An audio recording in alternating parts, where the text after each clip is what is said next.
नमस्कार दोस्तों, संगम विहार और देवड़ी क्षेत्र पर जो मुसीबत मास्टर प्लान 2041 के ड्राफ्ट मास्टर प्लान में हमारे ऊपर आई हैं और जिनका सामना करने के लिए आप लोग जितना मजबूती से और जोश से काम कर रहे हैं, उसके सबके लिए मैं आपका धन्यवाद करता हूं।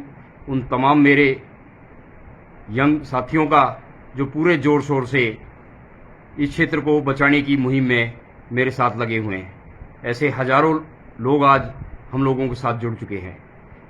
हमने डीडीए में 23 अगस्त से पहले, जैसा कि मैं पहले भी आपको कह चुका हूं, ये सारे ऑब्जेक्शन अलग अलग, चाहे वो रिच क्षेत्र के हों, चाहे रोड से संबंधित हो, ये सब हमने फाइल करने हैं।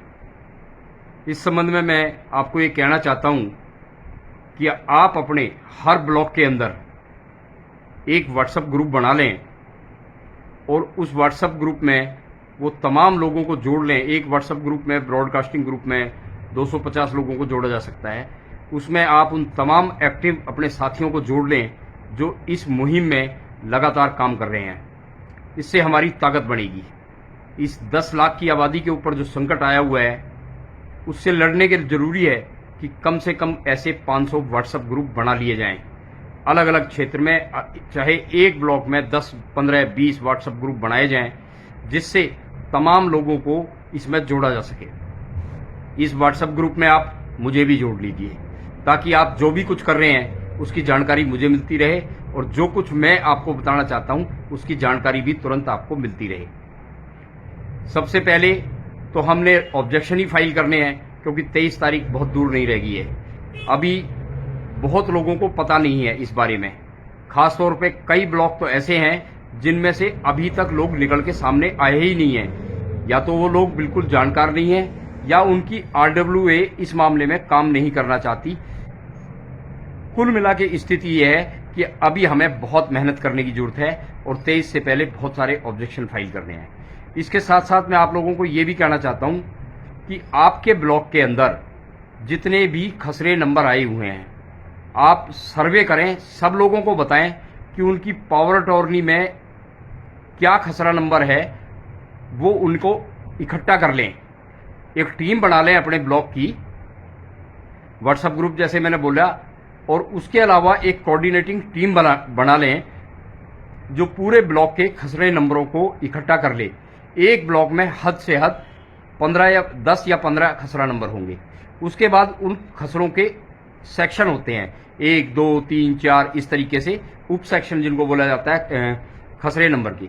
तो ये सारे खसरे नंबर जब आपके पास आ जाएंगे तो आप इनकी पटवारी से खतौनी निकाल लें। देवड़ी क्षेत्र के जो ब्लॉक हैं, जिसमें ए ब्लॉक है, बी ब्लॉक है, सी ब्लॉक है, जी ब्लॉक है, के सेकंड है, एल ब्लॉक है, चर्च कॉलोनी है, दुर्गा विहार है, और एम सेकंड, एम फर्स्ट और एल ब्लॉक के जितने भी हिस्से हैं, इनका पटवारी एसडीएम ऑफिस साकेत बैठता है।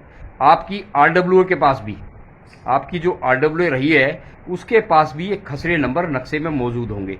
आप उनको भी कहिए कि वो एक्टिवली काम करें। ये क्षेत्र को बचाने की लड़ाई है। इस समय आपको चुप नहीं बैठना है, इस समय आपको मजबूती से अपनी लड़ाई के लिए खड़ा होना है। सबसे पहले वो खसरे नंबर इकट्ठे कीजिए, उसके बाद 1980-81 के आधार पे रेवेन्यू रिकॉर्ड में उनकी खतौनी निकलवाइए।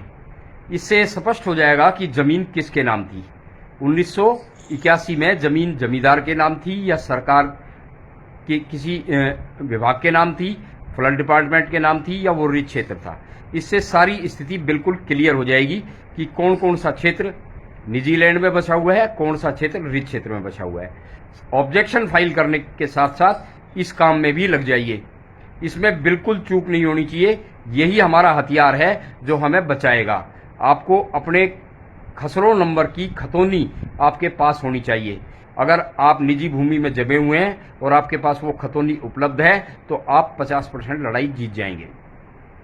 इसके साथ साथ मैं संगम विहार में रहने वाले तमाम जितने भी मेरे एडवोकेट भाई हैं, उनसे रिक्वेस्ट करूंगा कि ये बहुत बड़ी लड़ाई है। ये लड़ाई आपकी है, किसी दूसरे क्लाइंट्स के लिए लड़ाई ये आपने नहीं लड़नी। इस लड़ाई में आपके भी घर मकान आए हुए हो सकते हैं। तो इसलिए मैं कहूंगा कि जितने भी हमारे एडवोकेट जो खास तौर पर लीगल साइड सिविल साइड में प्रैक्टिस करते हैं, जो सिविल मैटर को देखते हैं, वो सारे लोग आपस में संपर्क करके एक व्हाट्सएप ग्रुप पे जुड़ जाएं। मुझे भी उस ग्रुप में जोड़ लें, ताकि मुझे आप लोगों से कोई लीगल एडवाइस लेनी हो किसी बारे में तो आपसे राय जान सकूं। ये बहुत ज़रूरी है। देखिए, हमारे पास, संगम बिहार की जनता के पास कोई इतना धन तो है नहीं कि हम कोई बड़े एडवोकेट को करके अपने मैटर को, अगर कल जरूरी हुआ तो इसकी लड़ाई कोर्ट में जाके लड़ें। तो इसमें आपका सहयोग बहुत ज़रूरी है। हमारे यहाँ सैकड़ों वकील हैं, एक से एक इंटेलिजेंट वकील संगम बिहार में हैं। अगर आप सारे लोग एक व्हाट्सएप ग्रुप पे क्षेत्र की लड़ाई लड़ने के लिए जुड़ जाएंगे तो ये क्षेत्र के लोगों के लिए एक बहुत ही बड़ा कदम होगा, आपका सहयोग होगा। तो मैं अपील करता हूं कि आप लोग भी सब यूनाइट होके एक साथ जुड़ जाएं, एक ग्रुप बना लें, तमाम जानकार जितने भी लोग हैं, और उस ग्रुप में मुझे भी जोड़ लें, ताकि मुझे जब भी जरूरत पड़े मैं आपसे कोई सलाह मांग सकूं। इसके अलावा अब बड़ा जरूरी हो गया है कि हम तमाम ब्लॉक्स के, कोई ये ना सोचे कि जो दूसरे ब्लॉक हैं वहीं संकट है। संकट तमाम ब्लॉकों के अंदर कहीं ना कहीं है, चाहे वो चर्च कॉलोनी हो, चाहे वो एल ब्लॉक का क्षेत्र हो, चाहे वो केसरकिंड का क्षेत्र हो, चाहे वो जी ब्लॉक का क्षेत्र हो, चाहे ए ब्लॉक का क्षेत्र हो, चाहे वो बी ब्लॉक का क्षेत्र हो, चाहे रिज में दिखाई हुई पूरी संपूर्ण विधानसभा संगम विहार हो, सब जगह दिक्कतें आने वाली हैं। तो मैं आपको पहले ही अवेयर कर रहा हूं कि आपने खसरे नंबर अवश्य चेक कर लें। खसरे नंबर चेक करके इनकी खतौनी अवश्य निकाल लें। ये लड़ाई हमारी कागजों के आधार पर लड़ी जाएगी। 23 तारीख लास्ट डेट है। इससे पहले पहले हमें अपने आप को हर चीज के लिए तैयार करके रखना है। हमारी लड़ाई केवल ये नहीं है कि हम इस क्षेत्र के लिए मास्टर प्लान के रोड मांग रहे हैं जो 2021 में दिखाई दिए थे। हमारी लड़ाई ये भी है कि इस रोड में जो लोगों के मकान आएंगे, अगर सरकार, रोड तो बनेंगे, रोड की रिक्वायरमेंट तो है, क्योंकि 10 लाख की आबादी के पास रोड नहीं है। 20 साल में आबादी हो जाएगी इस क्षेत्र की 20 लाख। ऐसी स्थिति में बिना रोड के तो गुजारा होगा नहीं। तो रोड हमें अवश्य चाहिए, रोड की हमारी डिमांड थी, यहीं से हमारी लड़ाई स्टार्ट हुई थी। तो रोड्स के लिए तो हम फाइट करेंगे, लेकिन हम उन लोगों के लिए फाइट करेंगे जिनके घर मकान इन रोड्स के अंदर आएंगे। हम सरकार से डिमांड करेंगे कि सर्कल रेट पर और उन मकानों की जो लागत लगी हुई है 7 लाख रुपए के हिसाब से, उन मकानों की लागत इन लोगों को दी जाए।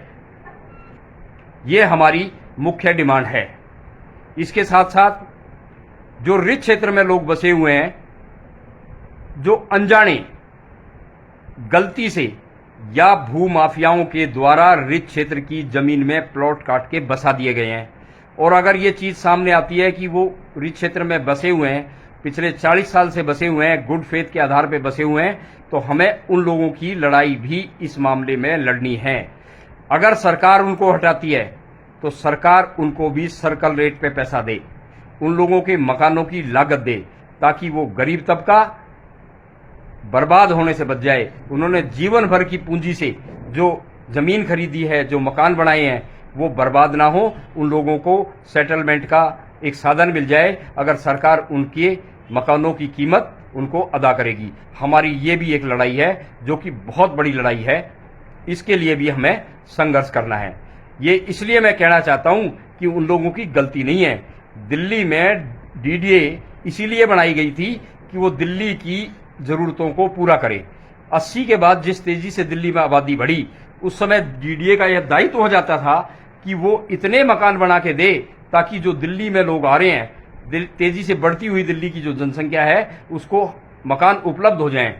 आप दिल्ली का तो विकास कर रहे हैं, दिल्ली में आबादी को तो लेके आ रहे हैं, लेकिन दिल्ली की जो संस्था है डीडीए, वो अपनी जिम्मेवारी को निभाने में नाकाम हुई। और यही वजह थी कि दिल्ली में 1800 अनाधिकृत कॉलोनियों का निर्माण हो गया। अगर डीडीए अपनी जिम्मेवारी निभाती तो ये निर्माण नहीं होता। डीडीए समय पर लोगों को भवन उपलब्ध कराती, मकान उपलब्ध कराती, तो ये स्थिति आज दिल्ली में पैदा ही नहीं होती। ये निकम्मापन है डीडीए का, और डीडीए आज इस बात से बच नहीं सकती। अगर डीडीए को डेवलपमेंट करना है, कहीं से रास्ते निकालने हैं या कोई दूसरी सुविधाओं के लिए व्यवस्था करनी है, तो डीडीए को उन लोगों को उजाड़ने से पहले दिल्ली के उस क्षेत्र का सर्कल रेट देना होगा, उन लोगों के मकान की कॉस्ट देनी होगी। और हम इस लड़ाई को पूरी मजबूती से लड़ेंगे। हम किसी व्यक्ति को, किसी गरीब व्यक्ति को जिसने अपने गांव के घर, मकान और अपने बच्चों के जेवर बेच के यहाँ जमीनें खरीदी हैं, मकान बनाए हैं, हम उनको यूं उजड़ने नहीं देंगे। हमारी लड़ाई पूरी मजबूती से उन लोगों के लिए है जो आज, जिन पर आज संकट छाया हुआ है, जिनको आज रिच क्षेत्र के नाम से हटाने की कोशिश की जा रही है। अगर आप अपनी जिम्मेवारी को निभाते, जगह जगह बोर्ड लगाते, आपके अधिकारी समय पे काम करते, आपके कर्मचारी लोगों को इस बात की जानकारी देते कि ये जगह आपने नहीं बसना है, तो वो लोग धोखे में नहीं आते। लेकिन आज वो 40 साल से वहां बसे हुए हैं। ऐसी स्थिति में आप केवल बहाना लेकर उनको नहीं उजाड़ सकते। हम ये लड़ाई पूरी मजबूती से लड़ेंगे। दोस्तों, इकट्ठे हो जाइए। 500 के करीब व्हाट्सएप ग्रुप पूरे क्षेत्र में बनने चाहिए। इस 10 लाख की आबादी में 500 व्हाट्सएप ग्रुप बनाइए। हर ग्रुप से मुझे भी जोड़िए और तमाम लोगों के साथ मिलके इस संघर्ष में उतर जाइए। ये हमारे अस्तित्व की लड़ाई है। मैं उन लोगों को भी धन्यवाद देता हूं, उन जो अपने राजनीतिक दलों के कार्यकर्ता हैं, जो काफी दिन से बहुत परेशान थे, कुछ कह नहीं पा रहे थे। आज वो हमारी लड़ाई में हमारे साथ कूद गए हैं बिना अपने नेताओं की परवाह किए, क्योंकि उनको ये अब दिखाई दे गया है कि अगर वो इनके भरोसे रहे तो उनके घर मकान नहीं बचेंगे। मैं तमाम राजनीतिक दलों के लोगों से कहना चाहता हूं कि मेरी किसी राजनीतिक दल से कोई लड़ाई नहीं है, किसी राजनीतिक नेता से भी मेरी कोई लड़ाई नहीं है। हमें किसी से कोई इस बारे में मतलब नहीं है। हमारी तो जनता की, हमारी और आपकी लड़ाई है, जो हमें और आपको सबको मिलके एक साथ लड़नी है। हमें किसी के भरोसे नहीं रहना है। हमें 23 तारीख से पहले ऑब्जेक्शन फाइल करने हैं और उन लोगों के भी लिस्टें बनानी है जो कहीं ना कहीं रिच क्षेत्र में आए हुए हैं, ताकि उनकी लड़ाई भी पूरी मजबूती से लड़ी जा सके। आप अपने अपने क्षेत्र के खसरा नंबर चेक कर लीजिए और पटवारी से, जो साकेत एसडीएम कोर्ट में बैठता है, AC 47 का पटवारी, आप वहां से देवली क्षेत्र की और देवली क्षेत्र में पड़ने वाले संगम विहार क्षेत्र की फर्दर निकलवा सकते हैं। और एसडीएम बत्रा हॉस्पिटल के पास बैठता है, वहां पटवारी तुगलकाबाद क्षेत्र का बैठता है। ये संगम विहार विधानसभा 49 तुगलकाबाद विधानसभा क्षेत्र में आती है, तुगलकाबाद रेवेन्यू स्टेट में आती है। आप वहां के पटवारी से मिलके इसकी खतौनियां निकलवा लीजिए और ये काम 25 तारीख से पहले कर लीजिए, ताकि सरकार कोई भी एक्शन ले उससे पहले हमें अपनी लड़ाई के लिए तैयार हो जाएं। धन्यवाद। जय हिंद।